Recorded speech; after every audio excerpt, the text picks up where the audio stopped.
इन्होंने दीपचंद जी ढलाव से मुक्त इसका दिल्ली जवाब की ले बात लेते करी हैं। थी 2017 में, कुछ भी ढलाव मुक्त।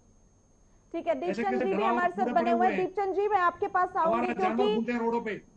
एक तरफ बीजेपी है, एक तरफ आम आदमी पार्टी है। एमसीडी चुनाव में दोनों जीत का दम भरते हुए दिखाई दे रहे हैं, अपने अपने दावे करते हुए दिखाई दे रहे हैं। आरोप प्रत्यारोप का सिलसिला चल रहा है, चुनाव प्रचार चल रहा है, उनकी तरफ से पूरी अपनी रणनीति तैयार की जा रही है। लेकिन कांग्रेस की इसमें भूमिका क्या है?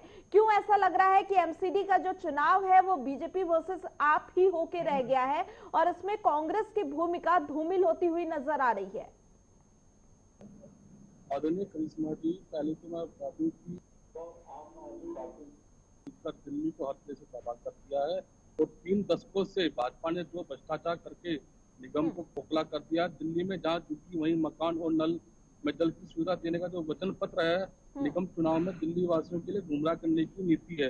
और 1 दशक से दिल्ली में केजरीवाल जी की सरकार है, लेकिन दोनों की नूरा कुश्ती में दिल्ली के लोग पिस रहे हैं। आम आदमी पार्टी ने भी 10 गारंटी दी है, लेकिन उनकी आपने देखा गारंटी नंबर 2 में उन्होंने क्या लिखा है कि वसूली बंद की जाएगी और भ्रष्टाचार मुक्त दिल्ली बनाएंगे।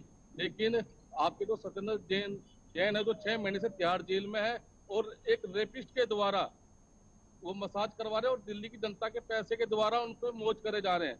दूसरे आपके जो मनीष सिसोदिया है जो आपका ही नीति लेके आए थे, जिन्होंने कहा था बहुत मुनाफे वाली नीति है। अगर इतनी मुनाफे वाली नीति होती जब कांग्रेस सरकार ने इसकी आवाज उठाई और भ्रष्टाचार के लिए हम दिल्ली पुलिस के पास भी गए, तो जब इतनी अच्छी नीति थी तो उसको लेकर आना था, लागू करना था ना।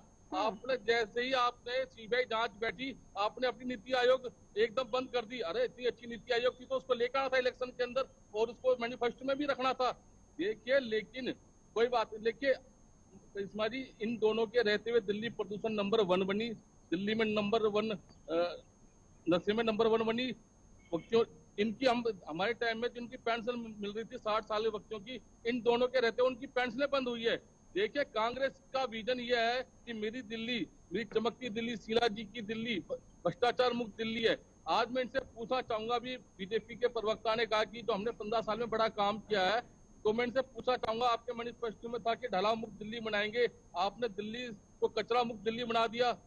आपने लैंडफिल साइटों को हटाकर हम फ्लाईओवर बनाएंगे। आज कुतुब मीनार से ज्यादा ऊंचे कूड़े के पहाड़ हैं, देखने को मिल जाएंगे आपको। लेकिन आपने 15 साल में कुछ नहीं करा और 8 साल में जिस तरह केजरीवाल ने 2013 के अंदर दिल्ली की जनता ने उनको विश्वास ठीक करा है और दीपचंद 3 जी, साल लेकिन के अंदर सवाल ये भी 3 उठ बार रहा उनको है कि मुख्यमंत्री आप इतने बनाया। मुद्दे जो आप उठा रहे हैं, जो गिनवा रहे हैं, जिन बातों का आप जिक्र कर रहे हैं, क्यों धरातल पर ये चीजें इस तरीके से नहीं दिख रही है कि कांग्रेस की तरफ से भी उतना ही जोर, उतना ही पूरे दावे के साथ चुनाव प्रचार किया जा रहा है कि एमसीडी को लेकर दिल्ली की जनता आप पर भरोसा जताए?